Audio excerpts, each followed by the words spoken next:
अहिंसा के अवतार श्रीमन भगवान महावीर स्वामी के चरणों में मेरे कोटिशः वंदन नमस्कार। आराध्य गुरुदेव कर्नाटक गज के श्री घोर तपस्वी परम पूज्य श्री गणेश लाल जी महाराज साहब, महाराष्ट्र प्रवर्तनी परम पूज्य गुरनीसा प्रभा कंवर जी महाराज साहब एवं सभी स्वर्गस्थ दिव्य आत्माओं के चरणों में मेरे भक्तियुक्त वंदन नमस्कार। अत्र विराजित गुरनी मैया वर्धमान आयम्बिल तपोनिधि परम पूज्य प्रफुल्ला जी महाराज साहब आदि सभी पूज्यवरों के चरणों में मेरी भक्तियुक्त वंदन नमस्कार। इस धर्म सभा में उपस्थित धर्मानुरागी भाइयों एवं बहनों, एक स्कूल में एक कंपटीशन चल रही थी और टीचर ने अपने स्टूडेंट्स को इंस्ट्रक्शंस दिए। एक लंबी 1.5 फीट की डोरी दे दी हाथ में, 1 फीट की डोरी देकर के कहा कि 15 मिनट के अंदर आप इस डोरी के अंदर जितनी गांठ लगा सकते हो उतनी गांठ लगाओ। सभी बच्चों को लगा बड़ा आसान काम है, सिर्फ गांठ ही तो लगाना है, इसमें कौन सी बड़ी बात है। सब बच्चे फटाफट गांठ लगाने लग गए। किसी बच्चे ने 10, किसी ने 20, किसी ने 30 गांठ उस 1 फीट लंबी डोरी को लगा दी। उसके बाद 15 मिनट होने के बाद में टीचर उन बच्चों को कहते हैं कि मैंने कंपटीशन की 50% बात आधी बात ही आपको बताई थी, अब आधी बात यह है कि आपको 30 मिनट का समय दिया जाता है। इन 30 मिनट के अंदर आपने जितनी गांठें लगाई है उन सारी गठानों को क्या करना है, खोलना है। अब देखो, कोई भी बात बांधना तो आसान है लेकिन खोलना मुश्किल होता है। अब 30 मिनट दिए गए, जिसने 10 गांठ लगाई थी वो मुश्किल से 5 गांठ खोल पाया, जिसने 20 गांठ लगाई थी वो मुश्किल से 7 या 8 गांठ खोल पाया। इस तरह से 30 मिनट होने के बाद में जिसने सबसे ज्यादा गठान खोल दी उस बच्चे को तो क्या मिल गया, पुरस्कार मिलना था वो तो मिल गया। लेकिन इस कंपटीशन के द्वारा टीचर ने क्या किया है, उन बच्चों को एक जीवन का संदेश दिया है कि जीवन में कहीं भी किसी से गांठ बांध लेना आसान है लेकिन उस गांठ को खोलना बहुत ही मुश्किल है। गांठ बांध लेना बहुत आसान रहेगा पर गांठ खोलना बहुत भारी पड़ जाएगा। यही बात परमात्मा महावीर हमें कह रहे हैं। क्या कह रहे हैं कि जितना हम किसी जीव के साथ में अनंतानुबंधी क्रोध, अनंतानुबंधी कषाय का बंधन करेंगे, उसके साथ में अनंतानुबंधी क्रोध रखेंगे तो क्या होने वाला है, हमारी ही आत्मा दुर्गति को प्राप्त होने वाली है। नुकसान किसका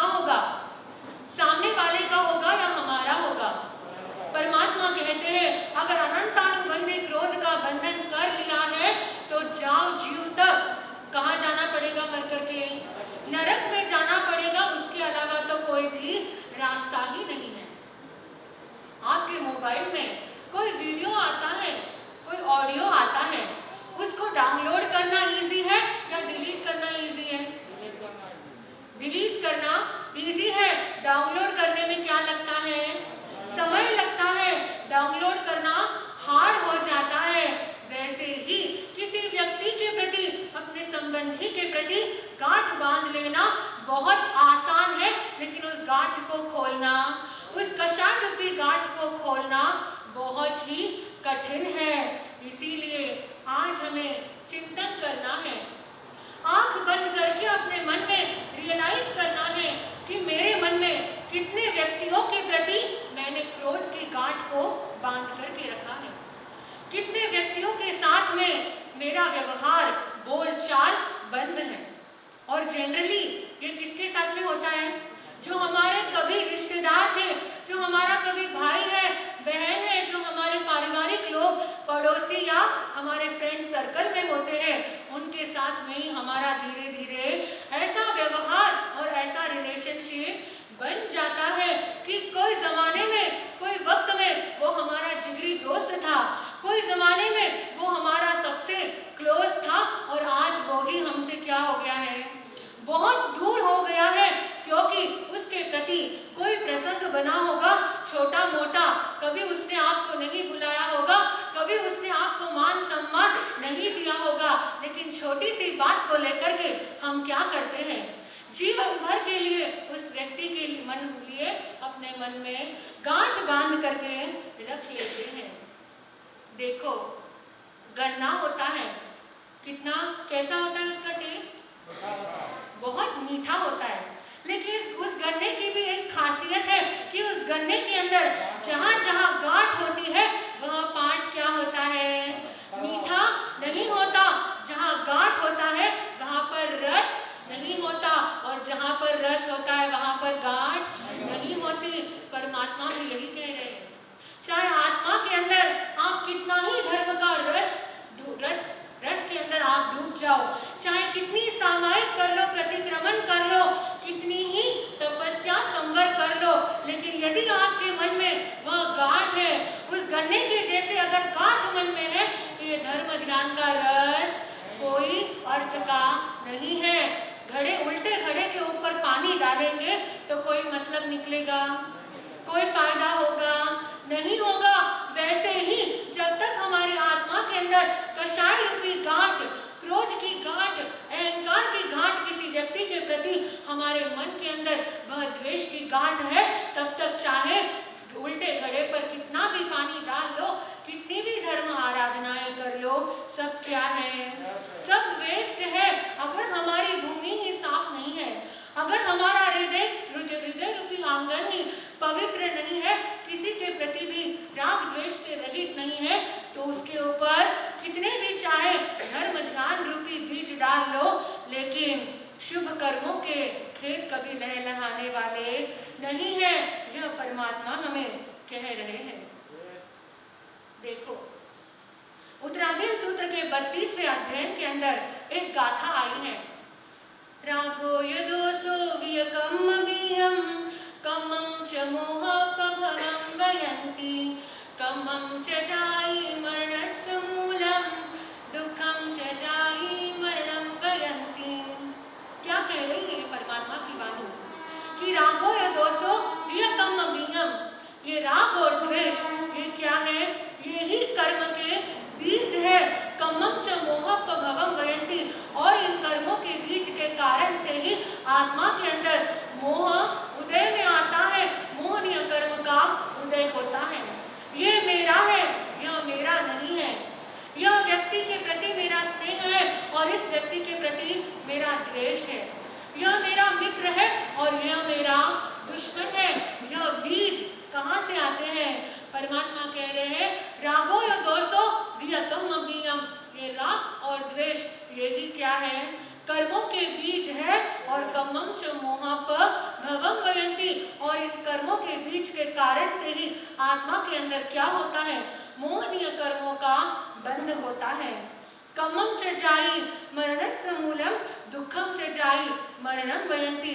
और इन कर्मों के कारण ही आत्मा क्या कर रही है, इस 4 गति के अंदर, इस 84 लाख जीव योनि के अंदर घूम रही है और घूम घूम कर अपनी आत्मा दुखों को प्राप्त कर रही है। इसीलिए हमें क्या करना है, देखो कल चौमासी पक्षी आ रही है। परमात्मा कहते हैं कि श्रावक को अनंतानुबंधी कषाय नहीं रखना चाहिए। इसीलिए परमात्मा ने कहा कि यदि पक्षी टू पक्षी हम प्रतिक्रमण नहीं कर सके, चौमासी टू चौमासी प्रतिक्रमण नहीं कर सके, तो क्या करना है, संवत्सरी प्रतिक्रमण करना है। सभी जीवों से संवत्सरी के दिन क्षमा याचना करना है, जिससे हमारे क्या होगा, जो भी गांठ हमारे आत्मा के अंदर बंधी हुई है किसी व्यक्ति के प्रति, वह गांठ खुल जाएगी। अब संवत्सरी तो चली गई, अब कल कौन सा पर्व आने वाला है, कल चौमासी पक्षी पर्व आने वाला है। हमें कल के दिन क्या करना है, हमारी आत्मा के अंदर जो किसी के प्रति द्वेष की गांठ है, उस गांठ को खोलने के लिए आलोचना करना है, प्रतिक्रमण करना है और अपनी आत्मा को शुद्ध करना है। देखो अगर आप कहेंगे महाराज साहब हमारे मन में तो कोई किसी के प्रति गांठ नहीं है, हम तो उसके साथ में कोई बुरा व्यवहार नहीं करते हैं, लेकिन अगर कोई सामने वाला हमारे साथ में ऐसा बुरा व्यवहार करे, अगर हमारे प्रति कोई दूसरा व्यक्ति गांठ रखे, तब हम क्या करें, तब उसका क्या समाधान है, क्या सल्यूशन है। तब मैं आपसे पूछना चाहती हूँ कि यदि कोई आपके घर के बाहर कचरा करके चले जाए तो आप उसे साफ करते हो कि नहीं, कोई आपके घर के बाहर थूक कर चला जाए, कोई गंदगी फैला दे तो आप साफ करते हो ना। वैसे ही यदि सामने वाला भले ही आपके प्रति मन में क्रोध की, कषाय की, द्वेष की, मान की गांठ लेकर के बैठा हुआ है, उनसे हमें कोई मतलब नहीं, लेकिन हमें अपनी आत्मा को शुद्ध करना है, हमें अपने घर की सफाई करना है, हमें अपनी क्लीनलीनेस करना है। तो हमें क्या करना है, क्षमापना करना है और उस जीव के प्रति कोई भी प्रकार की गांठ नहीं रखना है। देखो रामायण के अंदर एक बहुत ही सुंदर प्रसंग आता है, जो आपने एक बार नहीं इस जीवन के अंदर कई बार सुना होगा कि राम जी को वनवास किसके लिए जाना पड़ा, किस कारण से जाना पड़ा, किसके कारण से जाना पड़ा, कैकेयी के कारण से। यह हर व्यक्ति जानता है कि कैकेयी के कारण से राम जी को वनवास के लिए जाना पड़ा। लेकिन रामायण के अंदर एक श्लोक आता है कि जब 14 साल होने के बाद में राम जी रावण के ऊपर विजय प्राप्त करके अयोध्या नगरी में लौटे, तब वो सबसे पहले कहाँ जाते हैं, अपनी माँ कैकेयी के पास में जाते हैं और उनके चरणों में झुकते हैं और उनके चरणों में झुक करके एक श्लोक कहते हैं। बड़ा ही सुंदर वह श्लोक है जो हमें हमारी जीवन की सच्चाई से अवगत कराता है। वो श्लोक में कहते हैं, तात स्नेहो भरत महिमा। वह क्या कहते हैं, माँ कैकेयी उनसे बार बार क्षमा मांगती है कि बेटा मुझे क्षमा कर दो, मेरी वजह से तुम्हें इतने दुखों को झेलना पड़ा, इतनी कष्टों को तुम्हें झेलना पड़ा, वन वन भटकना पड़ा, मुझे क्षमा कर दो, मुझे माफ कर दो। तब राम जी कैकेयी के चरणों में झुक करके कहते हैं, माँ इसमें तो कुछ भी मेरा नुकसान नहीं हुआ है, बल्कि इसमें तो मेरा क्या हुआ है, महिमा ही बड़ी है। और उस महिमा का वर्णन करते हुए राम जी कहते हैं, तात स्नेहो भरत महिमा। राम जी कहते हैं, माँ यदि आप मुझे वनवास में जाने के लिए पिताजी से वर नहीं मांगती तो मुझे ये पता ही नहीं चलता कि मेरे पिता का मुझ पर कितना स्नेह है, कि मेरे पिता ने मुझे रोते रोते वनवास के लिए भेजा और मैं जैसे ही वनवास की यात्रा करने के लिए निकला, वो पिताजी मेरे उस शोक को, उस दुख को, मेरे वियोग को बर्दाश्त नहीं कर पाए और उनका क्या हो गया, उनकी मृत्यु हो गई। माँ उन्होंने अपने प्राणों को त्याग दिया और जिस व्यक्ति के प्रति प्रेम होता है वही अधिकार होता है। जहाँ प्रेम नहीं होता वहाँ अधिकार नहीं होता। पिताजी का मुझ पर अत्यंत स्नेह था। जब मुझे पिताजी ने अधिकार पूर्वक कहा कि राम तुम्हें कहाँ जाना है, वनवास के लिए जाना है, माँ आपने मुझे वनवास के लिए भेजा, तभी मुझे पता चला कि क्या मैं पिताजी का कितना स्नेह पात्र हूँ। दूसरी बात, माँ भरत महिमा तात स्नेहो भरत महिमा। माँ जब आपने मुझे वनवास के लिए भेजा तब मुझे पता चला कि मेरा छोटा भाई भरत कितना निरासक्त और मुझ पर कितना स्नेह और प्रेम करने वाला है कि जिसने मेरी अनुपस्थिति के अंदर उसे राज्य दिया गया तो भी उसने उस राज्य को ग्रहण नहीं किया, बल्कि मेरी चरण पादुका रख करके वह भरत क्या करने लगा, राज्य का संचालन करने लगा। पर कभी उसने अपने आप को राजा न माना और न राज्य सिंहासन पर बैठा। उस भरत की महिमा का वर्णन मुझे जब पता चला माँ, जब आपने मुझे कहाँ भेजा, वनवास के लिए भेजा। तात स्नेहो भरत महिमा पौरुषम वायु सुनु। वायु सुनु यानी हनुमान जी। जब मैं वनवास के लिए गया तब मुझे कौन मिला, हनुमान मिला। वह हनुमान जो मेरे प्रति इतना समर्पण रखता है, मेरे प्रति जिसके हृदय में अपार प्रेम और अपार श्रद्धा है और जिसका पौरुष, जिसकी शक्ति मुझे अपने जीवन के अंदर काम आई। ऐसे हनुमान भी मुझे नहीं मिलता अगर आप मुझे वनवास के लिए नहीं भेजते। तात स्नेहो भरत महिमा पौरुषम वायु सुनो सख्यम चापी प्रबलग निपते क्वापि सौमित्र भक्ति। सुशील स्नेही माताओं तथा बहन, अभी आपने सुना गांठ तो गांठ होती है, कहीं पर भी गांठ, धागे में गांठ लेते हैं, रही मन धागा प्रेम का, मत तोड़ो तित का, झूठे से फिर ना जुड़े जुड़े। गांठ तो गांठ है ना, धागे की गांठ भी अच्छी नहीं और मन की गांठ भी अच्छी नहीं, शरीर में गांठ भी अच्छी नहीं। शरीर में गांठ हो जाए तो और सर में गांठ अच्छी नहीं, कोई जगह पर गांठ ये शब्द ही अच्छा नहीं, बस ये होना ही नहीं, गांठ ही नहीं होना। मन की गांठ ध्यान रखना, मन की गांठ जिनवानी के द्वार पर नहीं आने देती है, तन की गांठ आनंद से जीने नहीं देती है, धागे की गांठ लज्जा को ढकने के लिए और बिना काम के परेशान करने के लिए बहुत ज्यादा धागे की गांठ काम करती है। ज्ञानी कहते हैं मानो छोटी गांठ भी हमें बहुत समय तक परेशान करती है, तो ज्ञानी व्यक्ति की ध्यान रखना, ज्ञानी व्यक्ति की गांठ ज्ञान के साथ में खोल दो तो ठीक है, और ना खोलो ना गांठ तो गांठ जन्म जन्म तक सताती रहती है। कैंसर के गांठ का ऑपरेशन आज का साइंस विज्ञान कर सकता है। ब्रेन ट्यूमर के गांठ को आज लोग निकाल सकते हैं, ब्रेन ट्यूमर की गांठ निकल सकती है, कैंसर की गांठ निकल सकती है, बॉडी में की कई गांठें निकल सकती है, पर मन की गांठ केवल जिनवानी के अलावा और कहीं निकल नहीं सकती है। मैंने एक बहन को देखा था, इतनी गांठें थी उसके शरीर में, पूरे चेहरे के ऊपर ऐसी गांठें लटक रही थी। तो मैंने अपने गुरु जी से पूछा, महाराज साहब अपने को हर बात के आप भगवती सूत्र के अंदर गौतम पूछा, एक आता है गौतम पूछा, गौतम स्वामी ने कई सवालों के जवाब पूछे, बहुत ज्यादा पूछा, ये क्यों वो क्यों, व्यक्ति रोता क्यों है, रोए तो क्या होता है, हंसे तो क्या होता है, रोना किसको आता है, क्यों आता है, बहुत सब पूछा।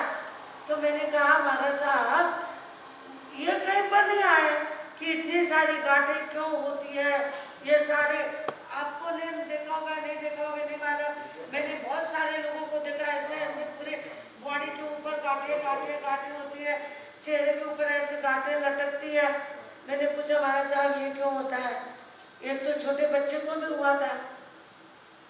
तब गुरु जी महाराज साहब ने कहा भाई पहले जन्म में खूब राग द्वेष की गांठें बांध करके आया है, वो गांठें यहाँ पर लेके आ गया है और वो गांठें अब शरीर में पड़ गई है। अब इसका उपाय क्या है? ज्ञानी कहते हैं गांठ खोलने का उपाय आलोचना। गांठ खोलने का उपाय क्या है? आलोचना। सिद्धा जैसा जीव है, जीव सो ही सिद्ध होय। जीव कैसा है? सिद्ध के जैसा। हमारी तुम्हारी सबकी आत्मा सिद्ध के जैसी है। या मत सोचना वो अलग है और हम अलग है, नहीं नहीं, उनके जैसी हमारी आत्मा, सिद्ध के जैसी हमारी आत्मा, भगवान के जैसी हमारी आत्मा। सिद्ध जैसा जीव है, जीव सो ही सिद्ध होय। सिद्ध कौन होता है? जीव ही सिद्ध होता है और सिद्ध के जैसी हमारी आत्मा है। पर कर्म मैल का आंतरा मुझे विरला कोई। विरले व्यक्ति वो होते हैं जो कर्म मैल के जो अंतरे है, कर्म मैल की जो गांठे है, वो गांठे को मिटाने वाला कोई विरला व्यक्ति होता है जो ये बंधनों से मुक्त होता है और सिद्ध बनता है। ज्ञाता धर्म कथा सूत्र में खूब सुंदर उदाहरण आया है। कहते हैं कि तुम्बा होता है ना, तुम्बा होता है, वो तुम्बा है भोपला, उस भोपले को यदि कमर में बांध लो ना, अब समुद्र में भी उड़ी लगाओ तो डूबोगे नहीं। वो तुम्बा तिराता। तुम्बा क्या करता है? तुमो तारे तुमो पार उतारे। जिन घर में तुमो रेवे उन घर में चोर कभी ना आवे। एक खूब चंद महाराज साहब ने कहा हुआ है। कहते हैं तुम्बा व्यक्ति को तिराता। तो ज्ञाता धर्म कथा सूत्र में वर्णन आता है तुम्बा तिराता है, पर उस तुम्बे के ऊपर मिट्टी का लेप लगाओ और उसको धूप में सुखा दो। फिर एक मिट्टी का लेप लगाओ, फिर उसको धूप में सुखा दो। 4 मिट्टी के लेप लगाए और उसके ऊपर कस के डोरी बांध दी। फिर और मिट्टी के 4 लेप लगाए, फिर और कस के डोरी को बांध दी। अब उस तुम्बे को पानी में डालो, वो डूबेगा कि तिरेगा? वो तुम्बा डूबेगा, जबकि तुम्बे का स्वभाव नहीं है डूबना, तुम्बे का स्वभाव है तीरना। पर तुम्बा डूबेगा। क्यों डूबेगा? क्योंकि उसके ऊपर लेप आ गए, लेप के ऊपर लेप, लेप के ऊपर लेप आ गए, तो वह तुम्बा डूबेगा और बंधन आ गया। ज्ञाता धर्म कथा सूत्र कहता मानो तेरी आत्मा तुम्बे के जैसे है, तिरने वाली है तेरी आत्मा। तेरी आत्मा डूबने वाली नहीं है, आत्मा तिरने वाली है, पर आत्मा के ऊपर लेप आ गया है, कर्मों के लेप आ गए। 4 घाती कर्मों के लेप आ गए, उसके ऊपर कस के डोरी बांध दी द्वेष की। फिर 4 आघाती कर्मों के लेप आ गए, उसके ऊपर कस के डोरी बांध दी राग की। राग और द्वेष ये 2 डोरियां कस के बांध दी। अब तीरने वाला तुम्बा डूबेगा ना, वो कैसे तीरेगा? सूत्र सिद्धांत कहता है मानो यही दशा तेरे आत्मा की है। लेप के ऊपर ले पा रहे, लेप के ऊपर ले पा। मसौदा चेतना बन गई है, मसौदा। चूल्हे के पास का, गैस के पास का कपड़ा कौन से कलर का था वो भी हमको याद नहीं है, क्योंकि एक के ऊपर एक, एक के ऊपर एक, कभी तेल का, कभी गंदे का, कभी आटे का, लेप के ऊपर लेप उस कपड़े को लग गए। कितना भी धो पर वो तेल और वह मिट्टी और वह आटा निकलना बहुत मुश्किल हो जाएगा। यही दशा हमारी आत्मा की है, मसौदा चेतना बन गई। तुम में जैसी तिरने वाली आत्मा बाहरी बन गई कर्मों के लेप से। सिद्धा जैसा जीव है, जीव सो ही सिद्ध हो। कर्म मैल का आंतरा बूझे विरला कोई। विरले व्यक्ति होते हैं जो कर्म मैल के आंतरे को बूझ करके बुझा करके अपने आत्मा को सिद्ध परमात्मा की ओर लेके जाते हैं। कल बड़ी पक्की है, कल चातुर्मासिक 14 है। कल सबने उपवास करना, दया तो पक्का करना बहनों, बहुत बड़ा दिन है कल का। कल आयुष कर्म का बंद होता है। पूरे जीवन में एक बार आयुष कर्म का बंद होता है, और एक बार आयुष कर्म का बंद हो गया तो आप लाख उपाय करो, यदि आपने नारकी के आयुष कर्म का बंद किया है तो आप नारकी में ही जाओगे, फिर तुम्हारी वह धर्म साधना काम नहीं आएगी। बाद में भले काम आए पर तब काम नहीं आएगी। तो कल का दिन है आयुष कर्म बंधने की बड़ी तिथि है। कल बहुत बड़ी तिथि है। कल सब ने दया करना, कल उपवास करना। नहीं मालूम आजकल एक ऐसी पद्धति निकल गई कि पक्की के दिन ही जीवन करते। पक्की के दिन इतनी बड़ी पक्की होती है जहाँ आरंभ समारंभ में बिल्कुल नहीं होना, मात्र और मात्र आत्मा की बात आत्मा के साथ होना। कल लोकाशा जयंती है,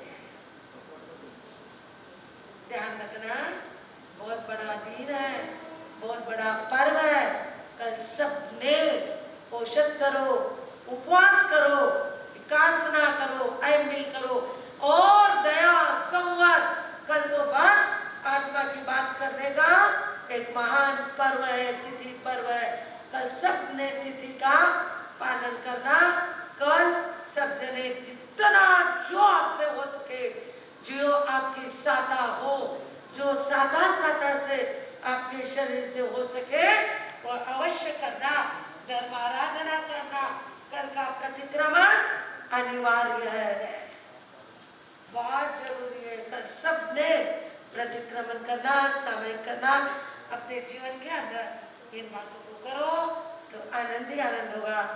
सबका जीवन आनंदमय हो, मंगलमय हो, यही मंगल कामना करती हूँ। आज हमारे सूरत से भैया आए, उनको अनुमोदना गुरु भक्ति की जो भैया आए हैं, खूब अनुमोदना सबकी। सभी को सुबह समय पर पधारना 9 बजे।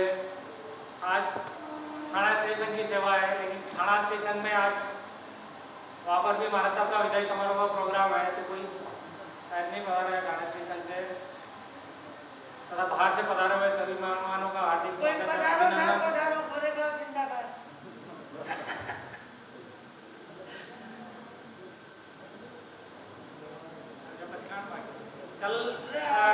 कल सभी को, विशेष करके सभी जन को पधारना है। विदाई समारोह का प्रोग्राम सुबह 9 बजे से चालू हो जाएगा।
कलपं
गोरेगांव संघ वेस्ट में सभी को बिहार में बताना है और आपसे विनती आप सभी महाराज साहब को सत्ताधारी को लाना है विनती। जय जय। अच्छा हो गई बिना सबकी आज्ञा है। आज सभी ने व्रत से खा लेना, कल सभी ने उपवास करना है। आज के पचकान है, आज एक एक नौकार मंत्र की माला पहनना। आज जाप है किसी के यहाँ पे नहीं, इसलिए सभी ने एक नौकार मंत्र की माला पहना। सभी को दाना प्रमाण करें के पचकान तक बंदे पड़े दान करें। ओसरे ओसरे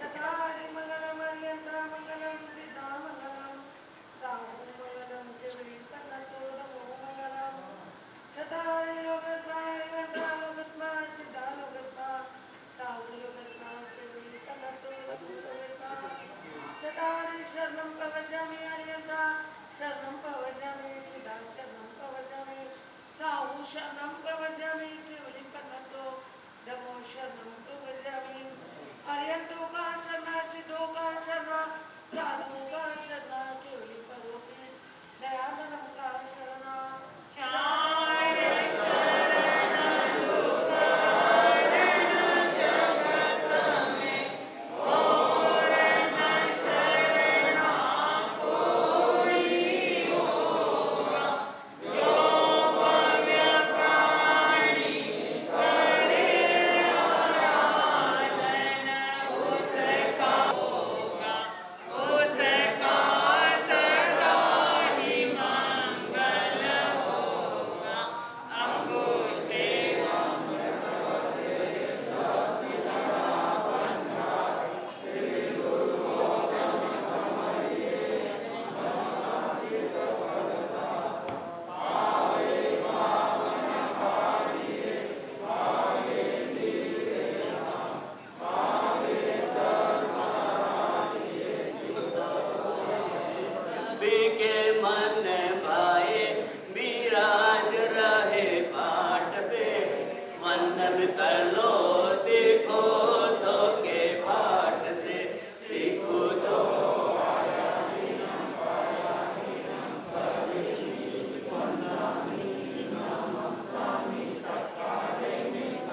महाराज साहब आपके ज्ञान तथा आपके व्याख्यान वाणी की तथा आपके तपोमय शरीर की सुख साता पूछते हुए आपके उज्जवल भविष्य की